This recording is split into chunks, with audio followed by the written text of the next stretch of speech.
এক ছেলে মাদ্রাসায় পড়াশোনা করত। ছেলেটা মাদ্রাসায় যাওয়ার সময় একটি মেয়ে সব সময় তার দিকে তাকিয়ে থাকে, তার সাথে কথা বলতে চায়। কিন্তু সেই ছেলেটি আবার আমার আপনার মতো ক্যারেক্টার ঢিলা ছিল না। সে কোনো বেগানা নারীর দিকে তাকাতে চায় না। এরকম অ্যাভয়েড এবং মেয়েদের দিকে তাকানোর অনীহা দেখে সেই মেয়েটি আরও ক্ষিপ্ত হয়ে ওঠে। একদিন মেয়েটা ছেলেটিকে তার খালি বাড়িতে ডাকলো, কিন্তু ছেলেটি রাজি হলো না। কিছুদিন পর মেয়েটি একটি কৌশল খাটায়। মেয়েটা তাদের এক দাসীকে শিখিয়ে দিল ছেলেটাকে গিয়ে বলবে যে এ বাড়িতে একটা ছোট বাচ্চা আছে, বাচ্চাটা খুব কান্নাকাটি করতেছে, আপনি একটু এসে বাচ্চাকে সূরা কালাম পাঠ করে ঝাড়ফুঁক দিয়ে যান। দাসীটা এ মিথ্যা কথা বলে ওই মাদ্রাসার ছেলেটাকে বাড়ির ভেতর নিয়ে গেল। তারপর সেই দুষ্ট মেয়েটা ছেলেটাকে নির্জন একটা রুমে নিয়ে বন্দি করলো। ছেলেটার কাছে নিজেকে সঁপে দিতে চাইলো, কিন্তু সেই ছেলেটি চাইলো না কোনো অবৈধ কিছু করতে।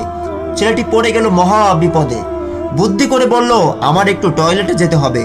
মেয়েটি বলল, যাও, তবে দ্রুত ফিরে আসবে। ছেলেটি বাধ্য হয়েই টয়লেট থেকে নোংরা পানি দিয়ে তার পুরো শরীর মেখে নিল, যাতে তার শরীর থেকে বিশ্রী গন্ধ বের হয়। ছেলেটি টয়লেট থেকে বের হবার পর মেয়েটি তার গায়ের দুর্গন্ধের কারণে তাকে তাড়িয়ে দিল। আর ছেলেটিও খুশি মনে বের হয়ে গোসল করে মাদ্রাসায় গিয়ে ক্লাসে প্রবেশ করলো। ওস্তাদ ক্লাস চলাকালীন সময় বললেন, তোমাদের মধ্যে কে আজকে এমন সুগন্ধ লাগিয়ে এসেছো যে পুরো ক্লাস সুগন্ধময় হয়ে আছে? ছেলেটা ভয় পেয়ে গেল। মনে মনে ভাবলো হয়তো তার গায়ে কোথাও ময়লা লেগে আছে, সেখান থেকে মনে হয় দুর্গন্ধ বের হচ্ছে। সে মনে করলো ক্লাসের মধ্যে ওস্তাদ তার গায়ের দুর্গন্ধকে উপহাস করে সুগন্ধ বলছে না তো।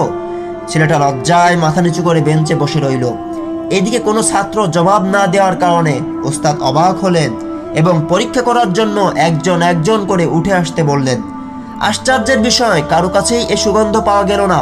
অতঃপর ওস্তাদ দেখলেন ক্লাসের সর্বশেষ বেঞ্চে মাথা নিচু করে একজন বসে আছে।